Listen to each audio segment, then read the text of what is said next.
1885ರಲ್ಲಿ ಭಾರತೀಯ ರಾಷ್ಟ್ರೀಯ ಕಾಂಗ್ರೆಸ್ ಇಂಡಿಯನ್ ನ್ಯಾಷನಲ್ ಕಾಂಗ್ರೆಸ್ ಅನ್ನು ಸ್ಥಾಪನೆ ಮಾಡಿದವರು ಯಾರು? ಸರಿಯಾದ ಉತ್ತರ ಆಪ್ಷನ್ ಡಿ, ಎ.ಒ. ಹ್ಯೂಮ್. ಎ.ಒ. ಹ್ಯೂಮ್ ಅವರು 28 ಡಿಸೆಂಬರ್ 1885ರಲ್ಲಿ ಭಾರತೀಯ ರಾಷ್ಟ್ರೀಯ ಕಾಂಗ್ರೆಸ್ ಅನ್ನು ಸ್ಥಾಪನೆ ಮಾಡ್ತಾರೆ. ಇದರ ಸಂಸ್ಥಾಪಕ ಸದಸ್ಯರು ಇಬ್ಬರು ಇರ್ತಾರೆ ಸ್ನೇಹಿತರೆ, ಇಂಪಾರ್ಟೆಂಟ್ ಇದೆ, ನೋಟ್ ಮಾಡ್ಕೊಳ್ಳಿ. ಸಂಸ್ಥಾಪಕ ಸದಸ್ಯರು. ಸೊ ಎ.ಒ. ಹ್ಯೂಮ್ ಒಬ್ಬರು ಬ್ರಿಟಿಷ್ ನಿವೃತ್ತ ಅಧಿಕಾರಿಯಾಗಿದ್ದರು. ಸಂಸ್ಥಾಪಕ ಸದಸ್ಯರಿಬ್ಬರು ಇದ್ದರು, ಅವರಿಬ್ಬರು ಕೂಡ ಭಾರತೀಯರೇ ಆಗಿರ್ತಾರೆ. ಅವರ ಹೆಸರನ್ನ ನೋಡಿ, ದಾದಾಬಾಯಿ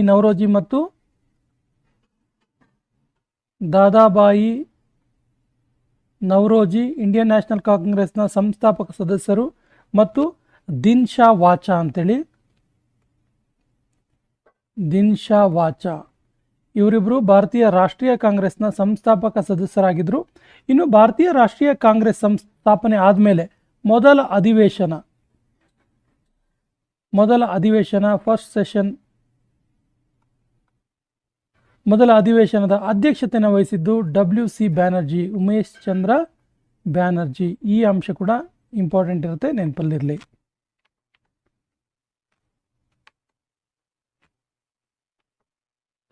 ಸಾವಿರದ 1905ರಲ್ಲಿ ಬಂಗಾಳದ ವಿಭಜನೆಯನ್ನು ಮಾಡಿದವರು ಯಾರು? 1905ರಲ್ಲಿ ಬಂಗಾಳದ ವಿಭಜನೆಯನ್ನು ಮಾಡಿದವರು ಯಾರು? ಸರಿಯಾದ ಉತ್ತರ Lord Curzon. Option B is the right answer. Lord Curzon July 19, 1905ರಲ್ಲಿ ಬಂಗಾಳದ ವಿಭಜನೆಯನ್ನು ಮಾಡ್ತಾನೆ. ಸೊ ಈ ಬಂಗಾಳದ ವಿಭಜನೆಯಾದ ನಂತರ ಬಂಗಾಳವನ್ನು ಒಗ್ಗೂಡಿಸಿದ್ದು, ಬಂಗಾಳವನ್ನು 1911ರಲ್ಲಿ ಪೂರ್ವ ಬಂಗಾಳ ಮತ್ತು ಪಶ್ಚಿಮ ಬಂಗಾಳವನ್ನು ಒಗ್ಗೂಡಿಸಲಾಯಿತು. ಈ ಒಗ್ಗೂಡಿಕೆ ಮಾಡಿದ್ದು ಲಾರ್ಡ್ ಹಾರ್ಡಿಂಜ್. ನೆನಪಿರಲಿ, ಬಂಗಾಳ ವಿಭಜನೆ ನಂತರ 1911ರಲ್ಲಿ ಪಶ್ಚಿಮ ಬಂಗಾಳ ಮತ್ತು ಪೂರ್ವ ಬಂಗಾಳ ಎರಡು ಒಟ್ಟಿಗೆ ಸೇರುತ್ತೆ. ಸೊ ಈ ಒಟ್ಟಿಗೆ ಸೇರಿಸಿದ್ದು ಯಾರು ಕೇಳಿದ್ರೆ ಲಾರ್ಡ್ ಹಾರ್ಡಿಂಜ್.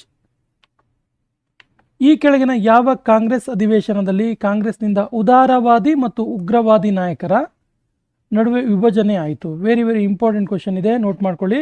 ಸೂರತ್ ಅಧಿವೇಶನ. Option B is the right answer. 1907ರ ಸೂರತ್ ಅಧಿವೇಶನದಲ್ಲಿ ಉದಾರವಾದಿ ಮತ್ತು ಉಗ್ರವಾದಿ ನಾಯಕರ ನಡುವೆ ಬಿರುಕು ಉಂಟಾಗಿ ಅವೆರಡೂ ಕೂಡ ವಿಭಜನೆ ಆಗ್ತವೆ.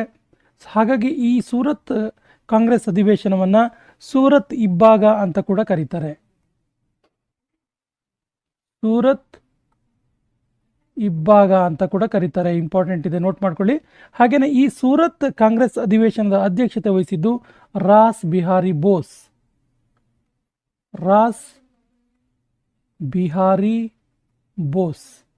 ಈ ಅಂಶ ಕೂಡ ನೆನಪಿರಲಿ. ಖುದಿರಾಮ್ ಬೋಸ್ ಅವರನ್ನ ಈ ಕೆಳಗಿನ ಯಾವ ಜೈಲಿನಲ್ಲಿ ಗಲ್ಲು ಶಿಕ್ಷೆಗೆ ಒಳಪಡಿಸಲಾಯಿತು? Sentence to death. Khudiram Bose ಅವರಿಗೆ ಯಾವ ಜೈಲಿನಲ್ಲಿ ಗಲ್ಲು ಶಿಕ್ಷೆಗೆ ಒಳಪಡಿಸಲಾಯಿತು? ಸರಿಯಾದ ಉತ್ತರ ಮುಜಾಫರ್ಪುರದ ಜೈಲಿನಲ್ಲಿ ಇವರಿಗೆ ಗಲ್ಲು ಶಿಕ್ಷೆಯನ್ನು ವಿಧಿಸಲಾಯಿತು. ಯಾಕೆ ಇವರಿಗೆ ಗಲ್ಲು ಶಿಕ್ಷೆ ವಿಧಿಸಲಾಯಿತು ಅಂತ ಕೇಳಿದ್ರೆ Alipur bomb conspiracy case. Alipur bomb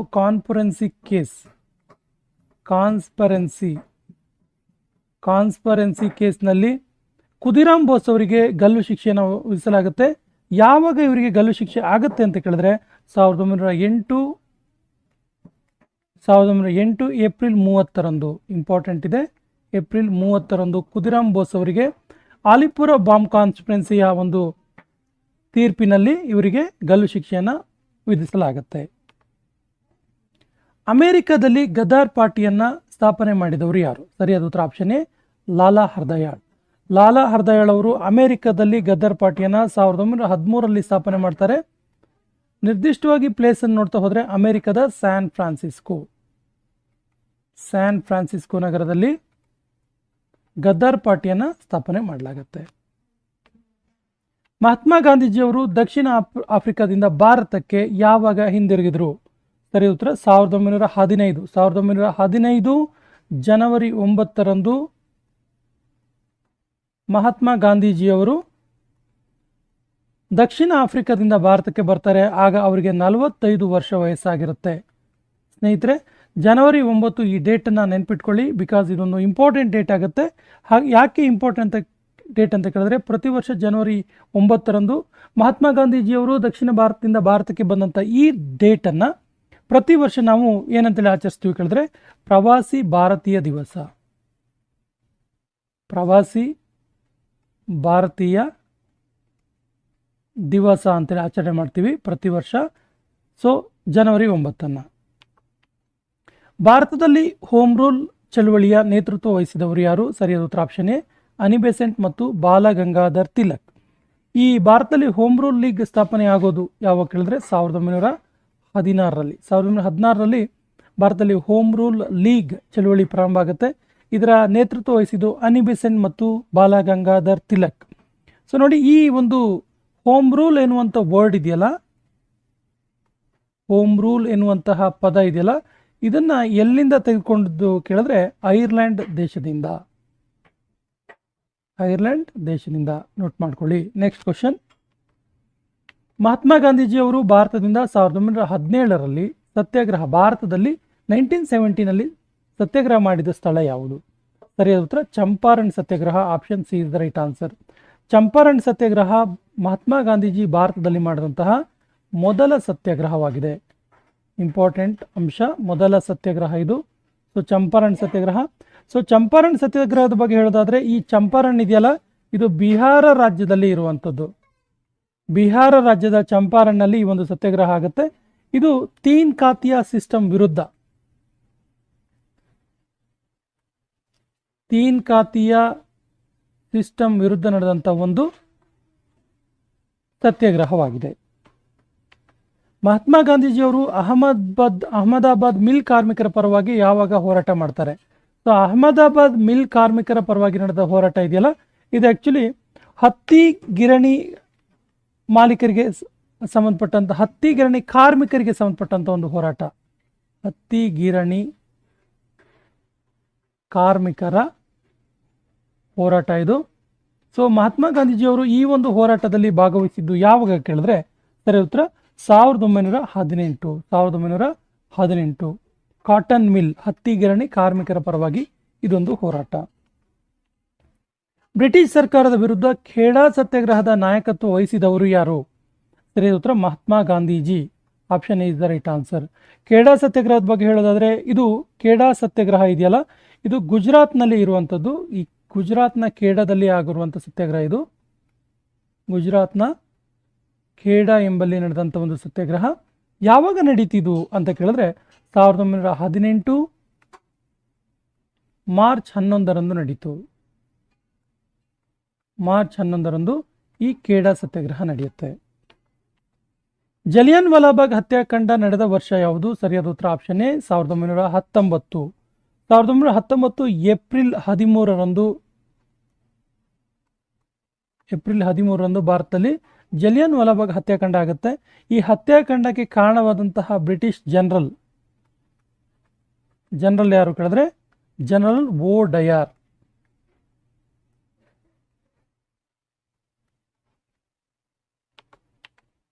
Khilafat ಚಳುವಳಿಯ ನಾಯಕತ್ವ ವಹಿಸಿದವರು ಯಾರು? ಸರಿಯಾದ ಉತ್ತರ ಆಪ್ಷನ್ ಎ ಅಲಿ ಸಹೋದರರು. ಕೆಲವೊಂದು ಎಕ್ಸಾಮಲ್ಲಿ ಅವ್ರ ಹೆಸರನ್ನ ಕೂಡ ಕೊಟ್ಟಿದ್ದಾರೆ, ಹೆಸರನ್ನ ನೋಟ್ ಮಾಡ್ಕೊಳ್ಳಿ. ಶೌಕತ್ ಅಲಿ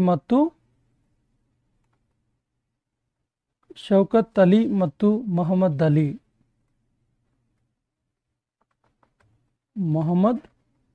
ಅಲಿ ಇವರಿಬ್ಬರು ಖಿಲಾಫತ್ ಚಳುವಳಿಯ ನಾಯಕತ್ವ ವಹಿಸ್ತಾರೆ. ಖಿಲಾಫತ್ ಚಳುವಳಿ ಭಾರತದಲ್ಲಿ 1919ರಿಂದ 1922ರವರೆಗೆ ಇರುತ್ತೆ.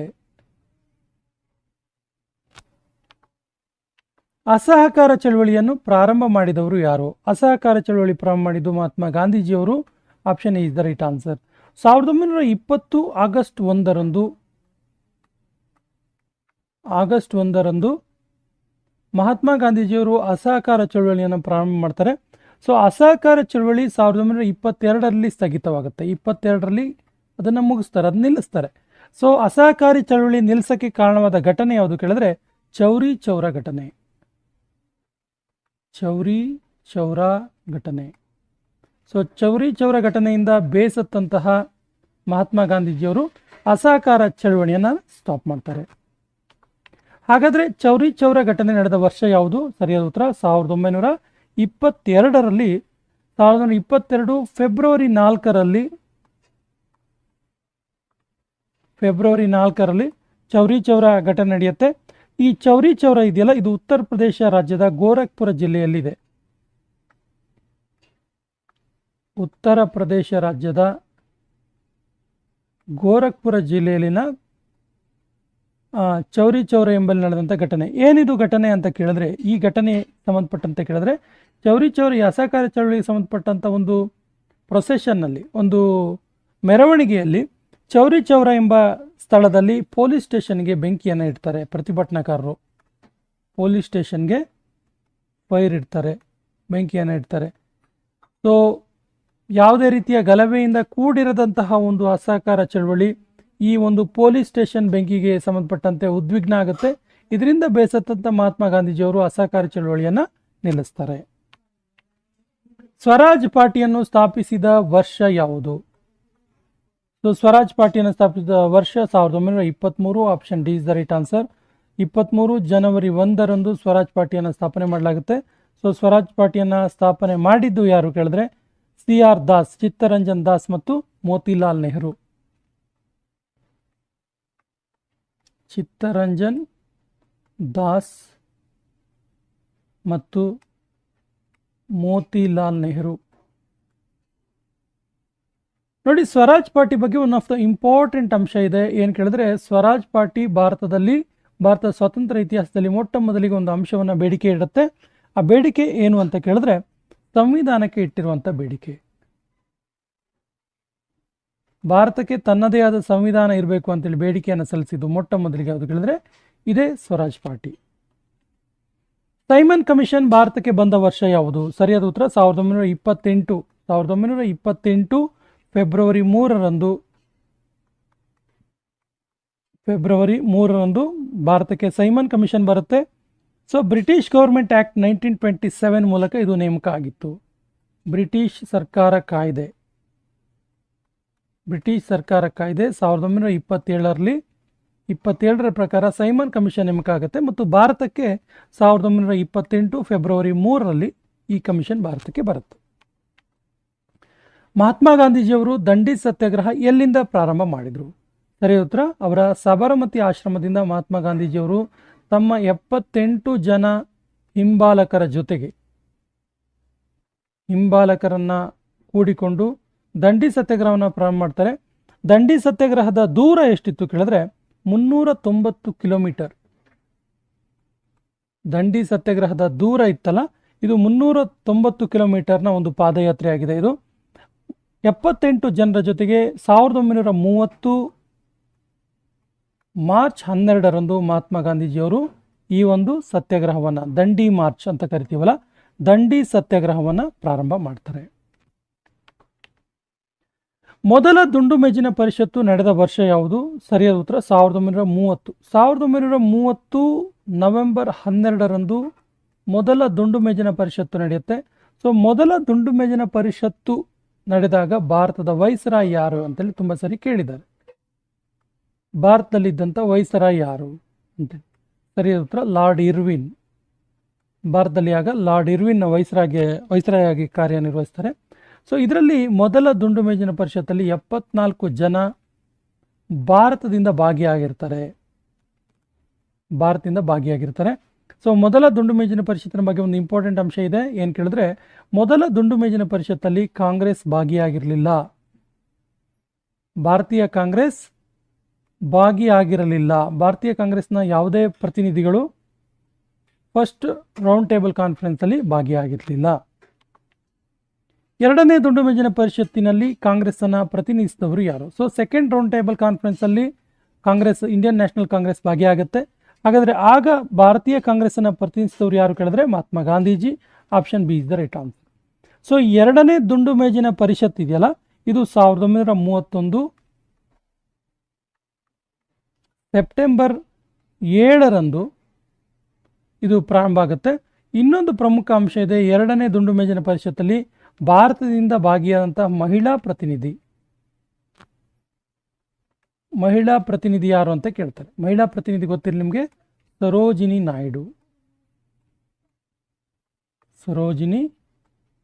ನಾಯ್ಡು ಅವರು ಮಹಿಳಾ ಪ್ರತಿನಿಧಿಯಾಗಿ ಭಾಗಿಯಾದರು.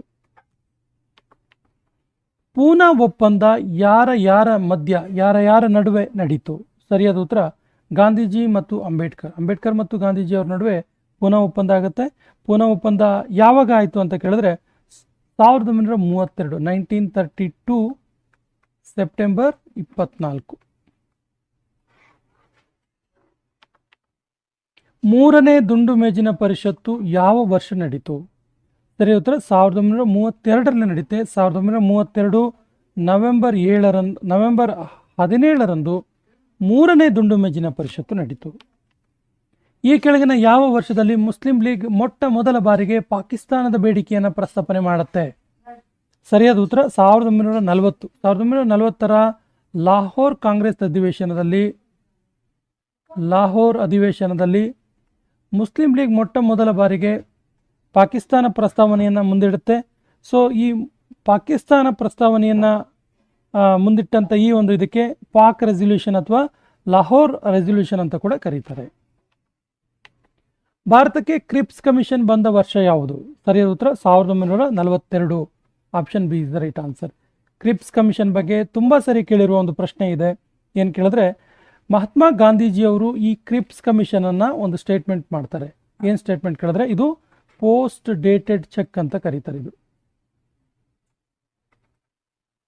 ಅವಧಿ ಮೀರಿದ ಚೆಕ್ ಅಂತೇಳಿ ಕರೀತಾರೆ. ಪೋಸ್ಟ್ ಡೇಟೆಡ್ ಚೆಕ್ ಅಂತೇಳಿ ಕರೀತಾರೆ. ಮಹಾತ್ಮ ಗಾಂಧೀಜಿಯವರು ಕೇಳ್ತಾರೆ ಎಕ್ಸಾಮಲ್ಲಿ, ಮಹಾತ್ಮ ಗಾಂಧೀಜಿಯವರು ಯಾವ ಒಂದು ಕಮಿಷನನ್ನು ಪೋಸ್ಟ್ ಡೇಟೆಡ್ ಚೆಕ್ ಅಂತ ಕರೆದ್ರು ಅಂತ ಕೇಳಿದ್ರೆ ಕ್ರಿಪ್ಸ್ ಕಮಿಷನ್ ಅಂತ ಗೊತ್ತಿರಲಿ. 1942ರ ಬಾಂಬೆ ಕಾಂಗ್ರೆಸ್ ಅಧಿವೇಶನದಲ್ಲಿ ಕ್ವಿಟ್ ಇಂಡಿಯಾ ಪ್ರಸ್ತಾವನೆಗೆ ಸಹಿ ಹಾಕಿದವರು ಯಾರು? ಸರಿಯಾದ ಉತ್ತರ Jawaharlal Nehru. Option is the right answer. Actually quit India ಪ್ರಸ್ತಾವನೆ ಬ್ರಿಟಿಷರೇ ಭಾರತ ಬಿಟ್ಟು ತೊಲಗಿ ಪ್ರಸ್ತಾವನೆ ನೆನಪು ಮಾಡಿಕೊಂಡಾಗ ನಮಗೆ ಗಾಂಧೀಜಿಯವರು ನೆನಪಾಗ್ತಾರೆ. ಯಾಕಂದರೆ ಈ ಒಂದು ಬಿಲ್ಲನ್ನು ಪಾಸ್ ಮಾಡಿದ್ದು ಗಾಂಧೀಜಿ, ಪ್ರಪೋಸ್ ಮಾಡಿದ್ದು ನೆಹರು, ಗಾಂಧೀಜಿ ಈ ಒಂದು ಬಿಲ್ಲನ್ನು ಪಾಸ್ ಮಾಡ್ತಾರೆ. ಕ್ವಿಟ್ ಇಂಡಿಯಾ ಚಳವಳಿಯ ಸಂದರ್ಭದಲ್ಲಿ ಗಾಂಧೀಜಿಯವರನ್ನು ಅರೆಸ್ಟ್ ಮಾಡಿ ಯಾವ ಜೈಲಿನಲ್ಲಿ ಇಡಲಾಯಿತು? ಸರಿಯಾದ ಉತ್ತರ ಪೂನಾದ ಜೈಲಿನಲ್ಲಿ ಇಡಲಾಯಿತು. ಕ್ವಿಟ್ ಇಂಡಿಯಾ ಟೈಮಲ್ಲಿ ಗಾಂಧೀಜಿ ಈ ಕ್ವಿಟ್ ಇಂಡಿಯಾ ಸಂದರ್ಭದಲ್ಲಿ ಒಂದು ಘೋಷಣೆಯನ್ನು ಕೊಡ್ತಾರೆ. ಅದರ ಹೆಸರು ಡೂ ಆರ್ ಡೈ, ಮಾಡು ಇಲ್ಲವೇ ಮಡಿ ಘೋಷಣೆ. ಮಹಾತ್ಮ ಗಾಂಧೀಜಿಯವರು ಯಾವ ಚಳವಳಿಯ ಸಂದರ್ಭದಲ್ಲಿ ಕೊಟ್ಟರು ಕೇಳಿದ್ರೆ ಕ್ವಿಟ್ ಇಂಡಿಯಾ ಚಳವಳಿ ನೆನಪಿರಲಿ. ಆಗಸ್ಟ್ ಆಂದೋಲನದ ಸಂದರ್ಭದಲ್ಲಿ ಬ್ರಿಟಿಷರು ಈ ಕೆಳಗಿನ ಯಾವ ಆಪರೇಷನ್ ಅನ್ನು ಪ್ರಾರಂಭಿಸಿದರು? ಸರಿಯಾದ ಉತ್ತರ option D, operation 0 hour. Simla ಸಮ್ಮೇಳನವನ್ನು ಯಾವ ವರ್ಷದಲ್ಲಿ ಆಯೋಜನೆ ಮಾಡಲಾಯಿತು? ಸರಿಯಾದ ಉತ್ತರ 1945. Option C is the right answer. So ಭಾರತೀಯ ಪ್ರತಿನಿಧಿಗಳು ಮತ್ತು ಲಾರ್ಡ್ ವೇವೆಲ್ ನಡುವೆ ನಡೆದಂಥ ಒಂದು ಮೀಟಿಂಗ್ ಇದು. ಭಾರತೀಯ 22 ಜನ ಪ್ರತಿನಿಧಿಗಳು ಭಾಗಿಯಾಗಿದ್ದರು. ಭಾರತೀಯ 25 ಜನ ಮತ್ತು ಲಾರ್ಡ್ ವೇವೆಲ್ ನಡುವೆ ನಡೆದಂಥ ಒಂದು ಸಮ್ಮೇಳನ ಇದು ಸಿಮ್ಲಾ ಸಮ್ಮೇಳನ. ಕ್ಯಾಬಿನೆಟ್ ಮಿಷನ್ ಪ್ಲಾನ್ ಅನ್ನು ಯಾವ ವರ್ಷದಲ್ಲಿ ಪ್ರಾರಂಭಿಸಲಾಯಿತು ಅಥವಾ ಯಾವ ವಿಷಯದಲ್ಲಿ ಶುರು ಮಾಡಲಾಯಿತು ಅಂತೇಳಿ? ಸರಿ ಉತ್ತರ 1946 ಕ್ಯಾಬಿನೆಟ್ ಮಿಷನ್ ಪ್ಲಾನ್. ಸೊ ಏನಿದು ಕ್ಯಾಬಿನೆಟ್ ಮಿಷನ್ ಪ್ಲಾನ್ ಅಂದರೆ ಭಾರತದ ಸಂವಿಧಾನ ರಚನೆಯ ರೂಪುರೇಷೆಯ ಬಗ್ಗೆ ಚರ್ಚೆ ಮಾಡುವಂಥ ಒಂದು ಪ್ಲಾನ್ ಆಗಿದೆ. ಇದು ಸಂವಿಧಾನ ಹೇಗಿರಬೇಕು, ಸಂವಿಧಾನ ರಚನೆ ಹೇಗಿರಬೇಕು ಎಂಬುದರ ಬಗ್ಗೆ ಮಾಡಲಾದಂಥ ಒಂದು ಮಿಷನ್ ಪ್ಲಾನ್ ಇದು ಕ್ಯಾಬಿನೆಟ್ ಮಿಷನ್ ಪ್ಲಾನ್. ಭಾರತ ಮತ್ತು ಪಾಕಿಸ್ತಾನ ಎರಡು ವಿಭಜನೆಯಾದ ಆ್ಯಕ್ಟ್ ಯಾವುದು? ನೋಡಿ, ಭಾರತ ವಿಭಜನೆ ಕಾಯ್ದೆ ಆಗಲಿ ಭಾರತ ಪಾಕಿಸ್ತಾನ ವಿಭಜನೆ ಕಾಯ್ದೆ ಆಗಲಿ ಅಲ್ಲ, ಭಾರತ ಸರ್ಕಾರ ಕಾಯ್ದೆ 1947, ಭಾರತ ಸರ್ಕಾರ ಕಾಯ್ದೆ 1947ರ ಪ್ರಕಾರ ಭಾರತ ಮತ್ತು ಪಾಕಿಸ್ತಾನ ವಿಭಜನೆ ಆಗುತ್ತೆ. ಭಾರತ ಮತ್ತು ಪಾಕಿಸ್ತಾನ ವಿಭಜನೆ ಬಗ್ಗೆ ಒಂದು ಇಂಪಾರ್ಟೆಂಟ್ ಅಂಶ ಇದೆ. ಏನು ಕೇಳಿದ್ರೆ, ಭಾರತ ಮತ್ತು ಪಾಕಿಸ್ತಾನ ನಡುವಿನ ಗಡಿರೇಖೆಯನ್ನು ಗುರುತಿಸಿದ್ದು ಸಿರಿಲ್ ರ್ಯಾಡ್ ಕ್ಲಿಪ್ ಎನ್ನುವಂತಹ ಬ್ರಿಟಿಷ್ ಅಧಿಕಾರಿ. ಹಾಗಾಗಿ ಇವತ್ತು ಕೂಡ ಭಾರತ ಮತ್ತು ಪಾಕಿಸ್ತಾನದ ನಡುವಿನ ಗಡಿರೇಖೆಯನ್ನು ರ್ಯಾಡ್ ಕ್ಲಿಪ್ ಲೈನ್ ಅಂತಲೇ ಕರಿತೀವಿ. ಆಜಾದ್ ಹಿಂದ್ ಫೌಜ್ ಇದರ ಸ್ಥಾಪಕರು ಯಾರು? ಕೊನೆಯ ಪ್ರಶ್ನೆ ಈ ರೀತಿ ಇದೆ, ಆಜಾದ್ ಹಿಂದ್ ಫೌಜ್ ಇದರ ಸ್ಥಾಪಕರು ಯಾರು? ಆಪ್ಷನ್ಸ್ ಈ ರೀತಿ ಇದೆ, ಲಾಲಾ ಲಜಪತ್ ರಾಯ್, ಬಾಲಗಂಗಾಧರ ತಿಲಕ್, ಸುರೇಂದ್ರನಾಥ್ ಬ್ಯಾನರ್ಜಿ, ಸುಭಾಷ್ ಚಂದ್ರ ಬೋಸ್. ಸುಭಾಷ್ ಚಂದ್ರ ಬೋಸ್ ಅವರು ಅಕ್ಟೋಬರ್ 21, 1943ರಲ್ಲಿ ಆಜಾದ್ ಹಿಂದ್ ಫೌಜನ್ನು ಸ್ಥಾಪನೆ ಮಾಡ್ತಾರೆ. ಎಲ್ಲಿ ಕೇಳಿದ್ರೆ ಸಿಂಗಾಪುರದಲ್ಲಿ ಸಿಂಗಾಪುರದಲ್ಲಿ ಸ್ಥಾಪನೆ ಮಾಡ್ತಾರೆ. ಆಜಾದ್ ಹಿಂದ್ ಫೌಜ್ ಇದೆಯಲ್ಲ, ಈ ಆಜಾದ್ ಹಿಂದ್ ಫೌಜ್ ಇದರ ಮೂಲ ಪರಿಕಲ್ಪನೆ, ಇದರ ಮೂಲ ಕಲ್ಪನೆ ಯಾರದು ಕೇಳಿದ್ರೆ ಈ ರೀತಿ ಕೂಡ ಕೇಳ್ಬೋದು. ಸುಭಾಷ್ ಚಂದ್ರ ಬೋಸ್ ಅವರ ಆಜಾದ್ ಹಿಂದ್ ಫೌಜ್ ಇದರ ಮೂಲ ಕಲ್ಪನೆ ಯಾರದು ಅಂತ ಕೇಳಿದ್ರೆ ರಾಸ್ ಬಿಹಾರಿ ಬೋಸ್ ಅಂತ ಗೊತ್ತಿರಲಿ. ರಾಸ್ ಬಿಹಾರಿ ಬೋಸ್. ಪೂನಾ ಪಬ್ಲಿಕ್ ಅಸೆಂಬ್ಲಿ ಇದರ ಸ್ಥಾಪಕರು ಯಾರು? ಪೂನಾ ಪಬ್ಲಿಕ್ ಅಸೆಂಬ್ಲಿಯ ಸ್ಥಾಪಕರು ಯಾರು ಅಂತ ಕೇಳಿದ್ದಾರೆ. ಸರಿಯಾದ ಉತ್ತರ ಮಹಾದೇವ ಗೋವಿಂದ ರಾನಡೆ ಅಥವಾ MG ರಾನಡೆ.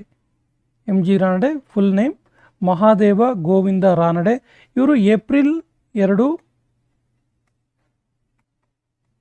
1870 ಪೂನಾ ಪಬ್ಲಿಕ್ ಅಸೆಂಬ್ಲಿಯನ್ನು ಸ್ಥಾಪನೆ ಮಾಡ್ತಾರೆ. ಲಂಡನ್ ಇಂಡಿಯಾ ಸೊಸೈಟಿ ಮತ್ತು ಈಸ್ಟ್ ಇಂಡಿಯಾ ಅಸೋಸಿಯೇಷನ್ ಇದರ ಸ್ಥಾಪಕರು ಯಾರು? ಸರಿಯಾದ ಉತ್ತರ ದಾದಾಬಾಯಿ ನವರೋಜಿ. ಸ್ನೇಹಿತರೆ, ದಾದಾಬಾಯಿ ನವರೋಜಿ ಅವರು ಲಂಡನ್ನಲ್ಲೇ ಇದ್ಕೊಂಡು ಭಾರತ ಸ್ವಾತಂತ್ರ್ಯ ಹೋರಾಟಕ್ಕೆ ಸಂಬಂಧಪಟ್ಟಂಥ ಸಂಸ್ಥೆಗಳನ್ನು ಸ್ಥಾಪಿಸುವುದರ ಮೂಲಕ ಭಾರತ ಸ್ವಾತಂತ್ರ್ಯ ಹೋರಾಟಕ್ಕೆ ಒಂದು ಮಹತ್ವವನ್ನು ಕೊಟ್ಟವರು, ಭಾರತ ಸ್ವಾತಂತ್ರ್ಯ ಹೋರಾಟಕ್ಕೆ ತಮ್ಮದೇ ಆದ ಕೊಡುಗೆಯನ್ನು ಕೊಟ್ಟವರು. ಸೊ ಇವರು ಲಂಡನ್ ಇಂಡಿಯಾ ಸೊಸೈಟಿ ಮತ್ತು ಈಸ್ಟ್ ಇಂಡಿಯಾ ಅಸೋಸಿಯೇಷನ್ ಎನ್ನುವಂತಹ ಸಂಸ್ಥೆಗಳನ್ನು ಸ್ಥಾಪನೆ ಮಾಡ್ತಾರೆ. ಲಂಡನ್ ಇಂಡಿಯಾ ಸೊಸೈಟಿ ಇದೆಯಲ್ಲ, ಇದನ್ನು 1865ರಲ್ಲಿಯೂ ಮತ್ತು ಈಸ್ಟ್ ಇಂಡಿಯಾ ಅಸೋಸಿಯೇಷನ್ ಇದನ್ನು 1866ರಲ್ಲಿಯೂ ಸ್ಥಾಪನೆ ಮಾಡ್ತಾರೆ. ಸ್ನೇಹಿತರೆ, ಇದರಲ್ಲಿ ವಿಶೇಷವಾಗಿ ಲಂಡನ್ ಇಂಡಿಯಾ ಸೊಸೈಟಿ ಇದೆಯಲ್ಲ, ಇದರಲ್ಲಿ ಈ ಒಂದು ಸೊಸೈಟಿಯ ಮೂಲಕ ವಿದ್ಯಾರ್ಥಿಗಳಿಗೆ, ಸ್ಟೂಡೆಂಟ್ಸ್ಗಳಿಗೆ ಸ್ವಾತಂತ್ರ್ಯ ಹೋರಾಟದಲ್ಲಿ ಪ್ರವೋಕ್ ಮಾಡುವಂತಹ, ಸ್ವಾತಂತ್ರ್ಯ ಹೋರಾಟಕ್ಕೆ ಸ್ಫೂರ್ತಿ ನೀಡುವಂಥ ಒಂದು ಸಂಸ್ಥೆಯಾಗಿದ್ದು ಕೆಲಸ ಮಾಡ್ತು. ಸ್ವಾತಂತ್ರ್ಯ ನನ್ನ ಆಜನ್ಮ ಸಿದ್ಧ ಹಕ್ಕು, ಅದನ್ನು ಪಡೆದೇ ತೀರುತ್ತೇನೆ ಎಂದು ಹೇಳಿದವರು ಯಾರು? ಸರಿಯಾದ ಉತ್ತರ Balgangadhar Tilak. Option D is the right answer. So Balgangadhar Tilak ಅವರನ್ನ ಫಾದರ್ ಆಫ್ ಇಂಡಿಯನ್ ಅನ್ರೆಸ್ಟ್ ಅಂತ ಕರೀತಾರೆ, ನೆನಪಿರಲಿ. ಫಾದರ್ ಆಫ್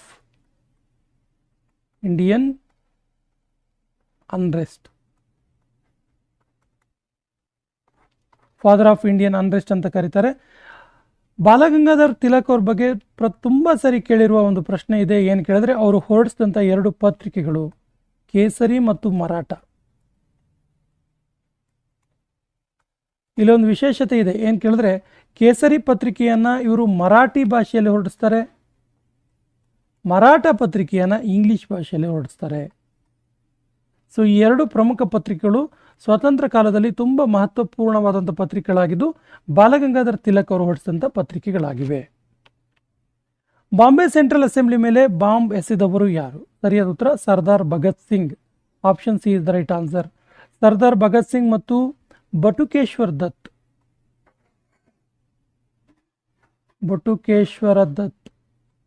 ಇವರಿಬ್ಬರು ಬಾಂಬೆ ಸೆಂಟ್ರಲ್ ಅಸೆಂಬ್ಲಿ ಮೇಲೆ ಏಪ್ರಿಲ್ 8, 1929ರಲ್ಲಿ ಬಾಂಬನ್ನು ಎಸೆತಾರೆ.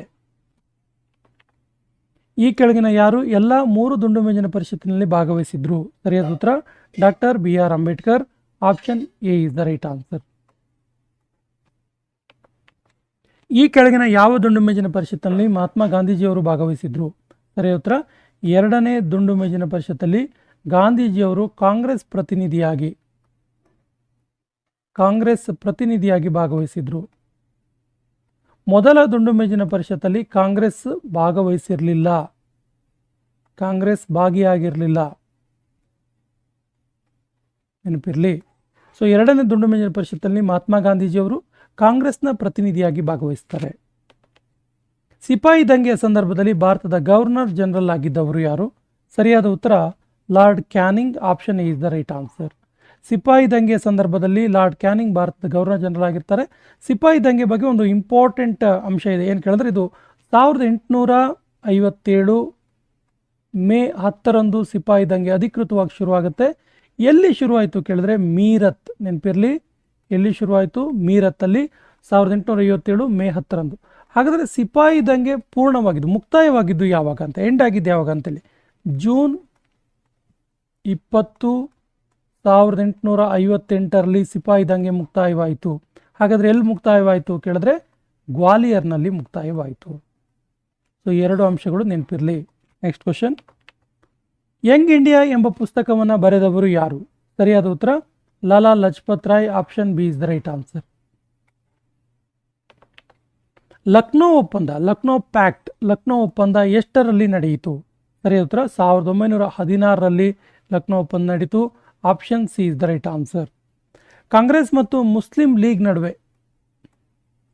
ಲಕ್ನೋ ಒಪ್ಪಂದ ನಡೆಯೋದು ಕಾಂಗ್ರೆಸ್ ಮತ್ತು ಮುಸ್ಲಿಂ ಲೀಗ್ ನಡುವೆ. ಸೊ ಲಕ್ನೋ ಒಪ್ಪಂದದಲ್ಲಿ ಕಾಂಗ್ರೆಸ್ ಅನ್ನ ಪ್ರತಿನಿಧಿಸಿದವರು ಯಾರು ಕೇಳಿದ್ರೆ ಬಾಲಗಂಗಾಧರ್ ತಿಲಕ್, ಮತ್ತು ಮುಸ್ಲಿಂ ಲೀಗನ್ನು ಪ್ರತಿನಿಧಿಸಿದವರು ಯಾರು ಕೇಳಿದ್ರೆ ಮೊಹಮ್ಮದ್ ಅಲಿ ಜಿನ್ನಾ. ಹಾಗಾದರೆ ಈ ಲಕ್ನೋ ಒಪ್ಪಂದ ಯಾವಾಗ ಆಗುತ್ತೆ ಕೇಳಿದ್ರೆ ಲಕ್ನೋ ಒಪ್ಪಂದಕ್ಕೆ ಸಂಬಂಧಪಟ್ಟಂಗೆ ನೋಡೋದಾದ್ರೆ ಇದು 1916 ಆಗುತ್ತೆ. 1916 ಲಕ್ನೋದ ಕಾಂಗ್ರೆಸ್ ಅಧಿವೇಶನದ ಆ ಸಂದರ್ಭದಲ್ಲಿ ಆಗೋದು. ಲಕ್ನೋ ಕಾಂಗ್ರೆಸ್ ಅಧಿವೇಶನ ಇದನ್ನ ಯಾಕೆ ಹೇಳಿದೆ ಅಂತ ಕೇಳಿದ್ರೆ ಲಕ್ನೋ ಕಾಂಗ್ರೆಸ್ ಅಧಿವೇಶನ ಇಂಪಾರ್ಟೆಂಟ್ ಆಗಿರುವ ಅಧಿವೇಶನವಾಗಿದೆ. ಇದರ ಅಧ್ಯಕ್ಷರು ಯಾರು ಅಂತ ಕೇಳಿದ್ರೆ ಅಂಬಿಕಾ ಚರಣ ಮಜುಮ್ದಾರ್. ನೆನಪಿರಲಿ, ಅಂಬಿಕಾ ಚರಣ, ಇದು ತುಂಬ ರೇರ್ ಆಗಿ ಕೇಳಿಸುವಂಥ ಹೆಸರಿದು, ಹಾಗಾಗಿ ನೆನಪಿರಲಿ. ಅಂಬಿಕಾ ಚರಣ ಮಜುಮ್ದಾರ್ ಲಕ್ನೋ ಕಾಂಗ್ರೆಸ್ ಅಧಿವೇಶನದ 1916ರ ಅಧ್ಯಕ್ಷತೆಯನ್ನು ವಹಿಸಿದ್ರು. ಈ ಸಂದರ್ಭದಲ್ಲಿ ಒಂದು ಲಕ್ನೋ ಒಪ್ಪಂದ ಆಗುತ್ತೆ ಕಾಂಗ್ರೆಸ್ ಮತ್ತು ಮುಸ್ಲಿಂ ಲೀಗ್ ನಡುವೆ. ಅದರಲ್ಲಿ ತಿಲಕ್ ಮತ್ತು ಜಿನ್ನಾ ಲೀಡರ್ಗಳಾಗಿ ಭಾಗವಹಿಸಿದ್ರು. ಭಾರತೀಯ ರಾಷ್ಟ್ರೀಯ ಕಾಂಗ್ರೆಸ್ ಈ ಕೆಳಗಿನ ಯಾವ ಅಧಿವೇಶನದಲ್ಲಿ ಪೂರ್ಣ ಸ್ವರಾಜ್ಯದ ಬೇಡಿಕೆಯನ್ನು ಇಡುತ್ತೆ? ಸರಿಯಾದ ಉತ್ತರ ಲಾಹೋರ್ ಕಾಂಗ್ರೆಸ್ ಅಧಿವೇಶನ. Option C is the right answer. ಹಾಗಾದರೆ ಲಾಹೋರ್ ಕಾಂಗ್ರೆಸ್ ಅಧಿವೇಶನ ಯಾವಾಗ ಆಯಿತು ಕೇಳಿದ್ರೆ 1929 ಡಿಸೆಂಬರ್ 19ರಂದು ಲಾಹೋರ್ ಕಾಂಗ್ರೆಸ್ ಅಧಿವೇಶನ ಆಗುತ್ತೆ. ಸೊ ಈ ಡಿಸೆಂಬರ್ 19 ಈ ಲಾಹೋರ್ ಕಾಂಗ್ರೆಸ್ ಅಧಿವೇಶನದಲ್ಲಿ ಭಾರತೀಯ ಕಾಂಗ್ರೆಸ್ ಪೂರ್ಣ ಸ್ವರಾಜ್ಯದ ಬೇಡಿಕೆಯನ್ನು ಇಡುತ್ತೆ. ಇದರ ಅಧ್ಯಕ್ಷತೆಯನ್ನು ವಹಿಸಿದ್ದ ಯಾರು ಕೇಳಿದ್ರೆ ಜವಾಹರ್ಲಾಲ್ ನೆಹರು ಅಧ್ಯಕ್ಷರಾಗಿದ್ದರು. ನೆಹರು ಅವರು ಇದರ ಭಾಗವಾಗಿ ಡಿಸೆಂಬರ್ 31, 1929ರಂದು ರಾವಿ ನದಿಯ ದಡದ ಮೇಲೆ ಭಾರತದ ರಾಷ್ಟ್ರಧ್ವಜವನ್ನು ಹಾರಿಸ್ತಾರೆ, ಧ್ವಜಾರೋಹಣ ಮಾಡ್ತಾರೆ ಮತ್ತು ಪೂರ್ಣ ಸ್ವರಾಜ್ಯಕ್ಕೆ ಬೇಡಿಕೆಯನ್ನು ಕೂಡ ಇಡ್ತಾರೆ. ಸುಭಾಷ್ ಚಂದ್ರ ಬೋಸ್ ಅವರು 1939ರಲ್ಲಿ ಕಾಂಗ್ರೆಸ್ ಅನ್ನು ತೊರೆದ ನಂತರ ಕಟ್ಟಿದ ಪಕ್ಷ ಯಾವುದು? ಸರಿಯಾದ ಉತ್ತರ ಆಪ್ಷನ್ ಡಿ ಫಾರ್ವರ್ಡ್ ಬ್ಲಾಕ್ ಅನ್ನು ಕಟ್ತಾರೆ 1939ನಲ್ಲಿ. ಎಲ್ಲಿ ಕೇಳಿದ್ರೆ ಪಶ್ಚಿಮ ಬಂಗಾಳದಲ್ಲಿ.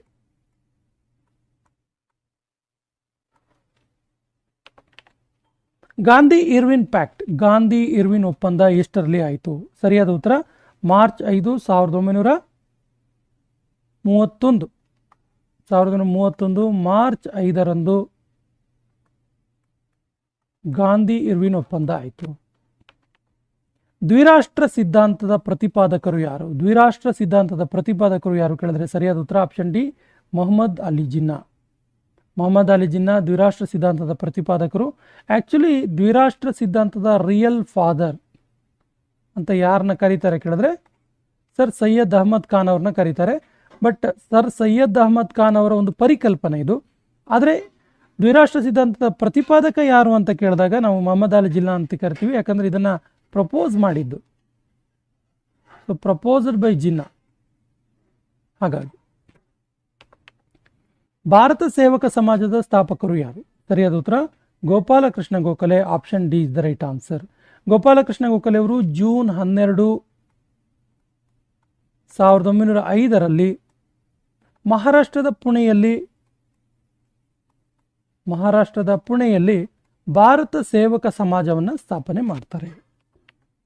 ಡೆಕ್ಕನ್ ಎಜುಕೇಷನ್ ಸೊಸೈಟಿಯ ಸಂಸ್ಥಾಪಕರು ಯಾರು? ಸರಿಯಾದ ಉತ್ತರ ಎ ಮತ್ತು ಬಿ ಇಬ್ಬರು, ಬಾಲಗಂಗಾಧರ್ ತಿಲಕ್ ಮತ್ತು ಗೋಪಾಲ ಗಣೇಶ ಅಗರ್ಕರ್. ಇವರಿಬ್ಬರು ಸೇರಿ 1884ರಲ್ಲಿ ಪುಣೆಯಲ್ಲಿ ಡೆಕ್ಕನ್ ಎಜುಕೇಷನ್ ಸೊಸೈಟಿಯನ್ನು ಸ್ಥಾಪನೆ ಮಾಡ್ತಾರೆ.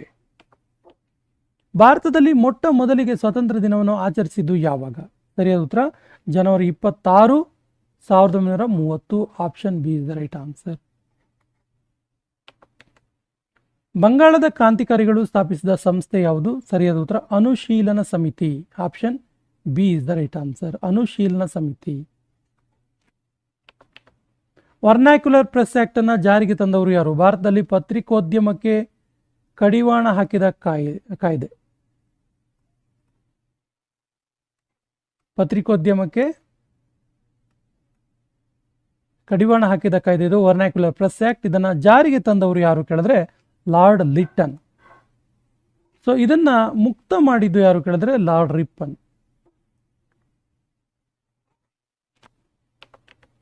ಈ ಕೆಳಗಿನ ಯಾರನ್ನು ಶೇರ್ ಇ ಪಂಜಾಬ್ ಎಂದು ಕರೆಯಲಾಗ್ತಾ ಇತ್ತು? ಸರಿಯಾದ ಉತ್ತರ Lala Lajpat Rai. Option B is the right answer. ಪಂಜಾಬಿನ ಸಿಂಹ, ಪಂಜಾಬಿನ ಸಿಂಹ ಅಥವಾ ಶೇರ್ ಇ ಪಂಜಾಬ್. ಮುಸ್ಲಿಂ ಲೀಗ್ ಮುಕ್ತಿ ದಿನವನ್ನು ಆಚರಿಸಿದ್ದು ಯಾವಾಗ? ಸರಿಯಾದ ಉತ್ತರ December 22, 1939. Option B is the right answer. ಭಾರತ ರಾಷ್ಟ್ರೀಯ ಕಾಂಗ್ರೆಸ್ ಸ್ಥಾಪನೆ ಆಗುವಾಗ ಭಾರತದಲ್ಲಿ ಇದ್ದ ಗವರ್ನರ್ ಯಾರು? ಸರಿಯಾದ ಉತ್ತರ Lord Dufferin. Option B is the right answer. Mahatma ಗಾಂಧೀಜಿಯವರು ಹೊರಡಿಸಿದ ಪತ್ರಿಕೆ ಯಾವುದು? ಸರಿಯಾದ ಉತ್ತರ ಆಪ್ಷನ್ ಎ ಹರಿಜನ. ಹರಿಜನ. ಈ ಕೆಳಗಿನ ಯಾರು ಜಲಿಯನ್ ವಾಲಾಬಾಗ್ ಹತ್ಯಾಕಾಂಡದ ನಂತರ ಸರ್ ಎಂಬ ಪದವಿಯನ್ನ ಹಿಂದಿರುಗಿಸಿದ್ರು? ಈ ಸರ್ ಎಂಬ ಪದವಿ, ಸರ್ ಎನ್ನುವಂತ ಬಿರುದು ಕೊಡುವಂತ ಪದವಿ ಇತ್ತಲ್ಲ, ಈ ಪದವಿ ಹೆಸರು ನೈಟ್ಹುಡ್ ಪದವಿ. ಇದು ಬ್ರಿಟಿಷ್ ಗೌರ್ಮೆಂಟ್ ಇಂದ ಕೊಡ್ತಾ ಇದ್ದಂತಹ ಒಂದು ಪದವಿಯಾಗಿದೆ, ನೈಟ್ಹುಡ್ ಪದವಿ. ಸೊ ಈ ಪದವಿಯನ್ನ ಜಲಿಯನ್ ವಾಲಾಬಾಗ್ ಹತ್ಯಾಕಾಂಡದ ನಂತರ ತ್ಯಜಿಸಿದ್ದು, ವಾಪಸ್ ಮಾಡಿದ್ದು ಯಾರು ಕೇಳಿದ್ರೆ ಸರಿಯಾದ ಉತ್ತರ ಆಪ್ಷನ್ ಬಿ ರವೀಂದ್ರನಾಥ್ ಟಾಗೋರ್. ಭಾರತದಲ್ಲಿ ಮೊದಲಿಗೆ ಸಿವಿಲ್ ಪರೀಕ್ಷೆ ಪಾಸ್ ಆದವರು ಯಾರು? ಸರಿಯಾದ ಉತ್ತರ Satyendranath Tagore. Option D is the right answer. 1857 ದಂಗೆಯ ಸಂದರ್ಭದಲ್ಲಿ ಕುನ್ವರ್ ಸಿಂಗ್ ಈ ಕೆಳಗಿನ ಯಾವ ಸ್ಥಳಕ್ಕೆ ಸಂಬಂಧಿಸಿದ್ದಾರೆ? ಸರಿಯಾದ ಉತ್ತರ ಬಿಹಾರ್. ಬಿಹಾರದಲ್ಲಿ ಕುನ್ವರ್ ಸಿಂಗ್ ದಂಗೆಯನ್ನ ಹೇಳ್ತಾರೆ, ಕುನ್ವರ್ ಸಿಂಗ್. ಸೊ ಈ ಸೆಷನ್ ಕೊನೆಯ ಪ್ರಶ್ನೆ ಇರ್ತಿದೆ, ಈ ಕೆಳಗಿನ ಯಾರನ್ನು ಭಾರತದ ರಾಷ್ಟ್ರೀಯವಾದದ ಪಿತಾಮಹ ಅಂತೇಳಿ ಕರೀತಾರೆ?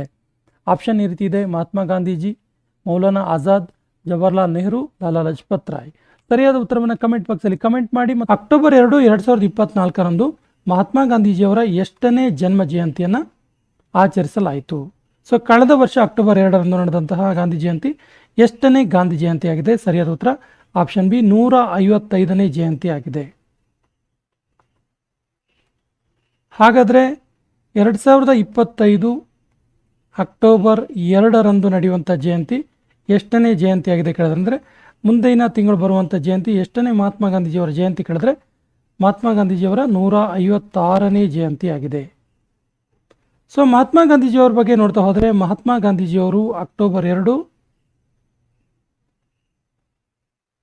ಪ್ರಮುಖ ಅಂಶಗಳು ನೋಟ್ ಮಾಡ್ಕೊಳ್ಳಿ. ಮಹಾತ್ಮ ಗಾಂಧೀಜಿಯವರು ಅಕ್ಟೋಬರ್ 2, 1869 ಜನಿಸ್ತಾರೆ. ಇವರ ಜನನ ಗುಜರಾತ್ ರಾಜ್ಯದ ಪೋರಬಂದರಲ್ಲಿ ಆಗತ್ತೆ. ಇವರ ತಂದೆ ಕರಮಚಂದ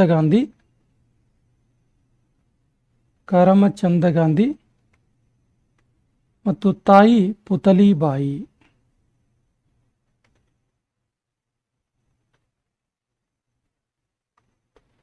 ಸ್ನೇಹಿತರೆ, ಪ್ರತಿ ವರ್ಷ ಅಕ್ಟೋಬರ್ 2 ಅಂತಾರಾಷ್ಟ್ರೀಯ ಇಂಟರ್ನ್ಯಾಷನಲ್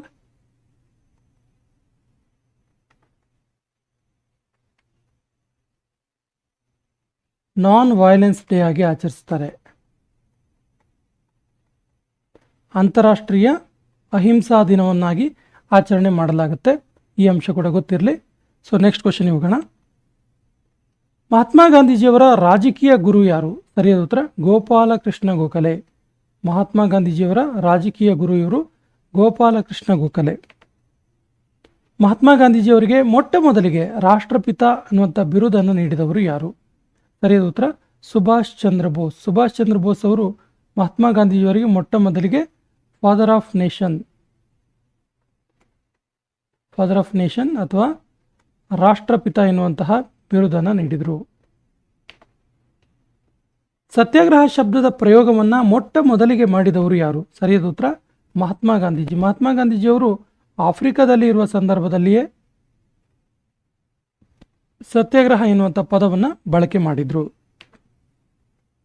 ಯಾರ ಜನ್ಮದಿನವನ್ನು ಪ್ರತಿ ವರ್ಷ ಅಂತಾರಾಷ್ಟ್ರೀಯ ಅಹಿಂಸಾ ದಿನವನ್ನಾಗಿ ಆಚರಿಸಲಾಗುತ್ತೆ? ಸರಿಯಾದ ಉತ್ತರ ಮಹಾತ್ಮ ಗಾಂಧೀಜಿಯವರ ಜಯಂತಿಯನ್ನು ಪ್ರತಿ ವರ್ಷ ಇಂಟರ್ನ್ಯಾಷನಲ್ ನಾನ್ ವೈಲೆನ್ಸ್ ಡೇ, ಅಂತಾರಾಷ್ಟ್ರೀಯ ಅಹಿಂಸಾ ದಿನವನ್ನಾಗಿ ಆಚರಿಸಲಾಗುತ್ತೆ ಪ್ರತಿ ವರ್ಷ ಅಕ್ಟೋಬರ್ 2. ಅಕ್ಟೋಬರ್ 2ರಂದು. ಗಾಂಧೀಜಿಯವರ ಜೊತೆಗೆ ಉಪ್ಪಿನ ಸತ್ಯಾಗ್ರಹದ ನೇತೃತ್ವ ವಹಿಸಿದವರು ಯಾರು? ಸರಿಯಾದ ಉತ್ತರ option D, Sarojini Naidu. Option D is the right answer.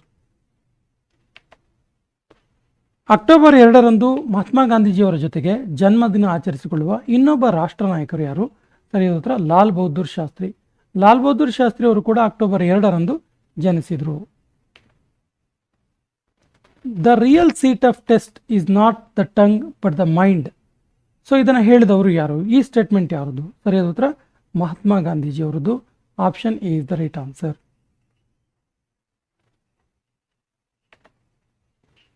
Mahatma ಗಾಂಧೀಜಿಯವರು ಹೊರಡಿಸಿದ ಸಾಪ್ತಾಹಿಕ ಪತ್ರಿಕೆ ಹೆಸರೇನು? ಸರಿಯಾದ ಉತ್ತರ Young India. Option A is the right answer. ಗಾಂಧೀಜಿಯವರ ಅತ್ಯಂತ ಪ್ರಿಯವಾದ ಗೀತೆಯಾದ ವೈಷ್ಣವ ಜನತೋ ತೇನೆ ಕಹಿ ಎನ್ನುವಂತಹ ಗೀತೆಯ ರಚನಾಕಾರ ಯಾರು? ಸರಿಯಾದ ಉತ್ತರ ಆಪ್ಷನ್ ಎ ನರಸಿ ಮೆಹ್ತಾ. ನರಸಿ ಮೆಹ್ತಾ ಅವರು ವೈಷ್ಣವ ಜನತೋ ಗೀತೆಯ ರಚನಾಕಾರರು. ಗಾಂಧಿ ಇರ್ವಿನ್ ಒಪ್ಪಂದ ಯಾವುದಕ್ಕೆ ಸಂಬಂಧಿಸಿದೆ? ಸರಿಯಾದ ಉತ್ತರ ಸಿವಿಲ್ ಡಿಸೊಬೀಡಿಯನ್ಸ್ ಮೂವ್ಮೆಂಟ್ಗೆ ಸಂಬಂಧಿಸಿದೆ. Option B is the right answer. Civil disobedience ಇದಕ್ಕೆ ಸಂಬಂಧಪಟ್ಟಿದ್ದು. ಹಾಗಾದರೆ ಸಿವಿಲ್ ಡಿಸೊಬೀಡಿಯನ್ಸ್ ಎಷ್ಟರಲ್ಲಿ ಆಯಿತು ಕೇಳಿದ್ರೆ 1931ರಲ್ಲಿ ಆಯಿತು, ಉಪ್ಪಿನ ಸತ್ಯಾಗ್ರಹ. ಗಾಂಧೀಜಿಯವರನ್ನು ಅರೆಬೆತ್ತಲೆ ಫಕೀರ ಅಂತ ಕರೆದವರು ಯಾರು? ಸರಿಯಾದ ಉತ್ತರ option D Winston Churchill. Option D is the right answer. Important question ಇದೆ, ನೋಟ್ ಮಾಡ್ಕೊಳ್ಳಿ. ರವೀಂದ್ರನಾಥ್ ಠಾಗೂರ್ ಅವರಿಗೆ ಗುರುದೇವ ಎನ್ನುವಂಥ ಬಿರುದನ್ನು ನೀಡಿದವರು ಯಾರು? ಸರಿಯಾದ ಉತ್ತರ Mahatma Gandhiji. Option D is the right answer. Mahatma ಗಾಂಧೀಜಿಯವರು ಈ ಕೆಳಗಿನ ಯಾವುದನ್ನು ಪೋಸ್ಟ್ ಡೇಟೆಡ್ ಚೆಕ್ ಅಂತ ಕರೆದ್ರು? ಪೋಸ್ಟ್ ಡೇಟೆಡ್ ಚೆಕ್ ತುಂಬ ಸರಿ ಎಕ್ಸಾಮಲ್ಲಿ ಕೇಳಿದ್ದಾರೆ, ನೋಟ್ ಮಾಡ್ಕೊಳ್ಳಿ. ಮಹಾತ್ಮ ಗಾಂಧೀಜಿಯವರು ಪೋಸ್ಟ್ ಡೇಟೆಡ್ ಚೆಕ್ ಅಂತ ಕರೆದಿದ್ದು ಕ್ರಿಪ್ಸ್ ಕಮಿಷನ್ ಅಥವಾ ಕ್ರಿಪ್ಸ್ ಆಯೋಗವನ್ನು. Cripps commission.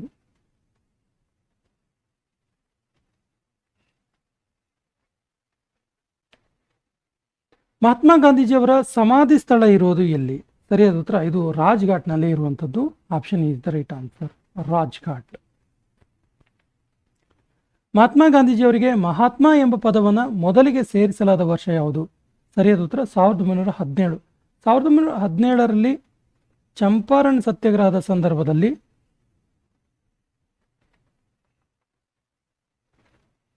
ಮಹಾತ್ಮ ಗಾಂಧೀಜಿಯವರಿಗೆ ಮಹಾತ್ಮ ಎನ್ನುವಂಥ ಪದವನ್ನು ಬಿರುದನ್ನು ಮೊದಲಿಗೆ ಸೇರಿಸಲಾಯಿತು. ಮಹಾತ್ಮ ಗಾಂಧೀಜಿಯವರು ಮರಣ ಹೊಂದಿದಾಗ ನಮ್ಮ ಜೀವನದ ಪ್ರಕಾಶವೇ ಹೊರಟು ಹೋಯಿತು ಅಂತ ಹೇಳಿದವರು ಯಾರು? ಸರಿಯಾದ ಉತ್ತರ option D Jawaharlal Nehru. Option D is the right answer. ಗಾಂಧೀಜಿಯವರ ದಂಡಿ ಮಾರ್ಚನ್ನು ನೆಪೋಲಿಯನ್ ಅವರ ಎಲ್ಬಾದಿಂದ ಪ್ಯಾರಿಸ್ ಯಾತ್ರೆಗೆ ಹೋಲಿಕೆ ಮಾಡಿದವರು ಯಾರು? ಸರಿಯಾದ ಉತ್ತರ Subhash Chandra Bose. Option C is the right answer, Subhash Chandra Bose. ಗಾಂಧೀಜಿಯವರ ಆಧ್ಯಾತ್ಮಿಕ ಗುರು ಯಾರು? ಸರಿಯಾದ ಉತ್ತರ ಶ್ರೀಮದ್ ರಾಮಚಂದ್ರ. ಇವರು ಗಾಂಧೀಜಿಯವರ ಆಧ್ಯಾತ್ಮಿಕ ಗುರುವಾರು. Option B is the right answer. Baba Amte ಅವರಿಗೆ ಅಭಯ ಸಾಧಕ ಎನ್ನುವಂಥ ಬಿರುದನ್ನು ನೀಡಿದವರು ಯಾರು? ಅಭಯ ಸಾಧಕ. ಬಾಬಾ ಆಮ್ಟೆ ಅವರಿಗೆ ಅಭಯ ಸಾಧಕ ಎನ್ನುವಂಥ ಬಿರುದನ್ನು ನೀಡಿದ್ದು ಮಹಾತ್ಮ ಗಾಂಧೀಜಿಯವರು. Option C is the right answer. Mahatma ಗಾಂಧೀಜಿಯವರನ್ನು ದಕ್ಷಿಣ ಆಫ್ರಿಕಾದ ಯಾವ ರೈಲು ನಿಲ್ದಾಣದಿಂದ ಹೊರಹಾಕಲಾಯಿತು? ಸರಿಯಾದ ಉತ್ತರ option A Peter Maritzburg. Option is the right answer. ಎಲ್ಲಿದೆ ಇದು? ದಕ್ಷಿಣ ಆಫ್ರಿಕಾದಲ್ಲಿದೆ. ಗಾಂಧೀಜಿಯವರನ್ನ ಕುರಿತು ಒನ್ ಮ್ಯಾನ್ ಬೌಂಡರಿ ಫೋರ್ಸ್ ಅಂತ ಕರೆದಿದ್ಯಾರು? ಒನ್ ಮ್ಯಾನ್ ಬೌಂಡರಿ ಫೋರ್ಸ್ ಅಂತೇಳಿ ಕರೆದವರು ಯಾರು? ಸರಿಯಾದ ಉತ್ತರ lord Mount baton. Option D is the right answer. Mahatma ಗಾಂಧೀಜಿಯವರ ಆತ್ಮಕಥೆಯ ಹೆಸರೇನು? ಸರಿಯಾದ ಉತ್ತರ ಮೈ ಎಕ್ಸ್ಪೆರಿಮೆಂಟ್ಸ್ ವಿತ್ ಟ್ರುತ್. ಮಹಾತ್ಮ ಗಾಂಧೀಜಿಯವರ ಆತ್ಮಕಥೆ ಇದು ಕನ್ನಡಕ್ಕೆ ಕೂಡ ತರ್ಜುಮೆ ಆಗಿದೆ. ಕನ್ನಡಕ್ಕೆ ಟ್ರಾನ್ಸ್ಲೇಟ್ ಅಥವಾ ತರ್ಜುಮೆ ಆಗಿದೆ. ಸೊ ಇದನ್ನು ಕನ್ನಡಕ್ಕೆ ತರ್ಜುಮೆ ಮಾಡಿದ್ದು ಯಾರು ಕೇಳಿದ್ರೆ ಗೋರೂರು ರಾಮಸ್ವಾಮಿ ಅಯ್ಯಂಗಾರ್. ಗೋರೂರು ರಾಮಸ್ವಾಮಿ ಅಯ್ಯಂಗಾರ್ ಅವರು. ಕನ್ನಡಕ್ಕೆ ಇದನ್ನ ಟ್ರಾನ್ಸ್ಲೇಟ್ ಮಾಡ್ತಾರೆ. ಮತ್ತು ಕನ್ನಡದಲ್ಲಿ ಇವರ ಆತ್ಮಕಥೆ ಹೆಸರು ನನ್ನ ಸತ್ಯಾನ್ವೇಷಣೆ.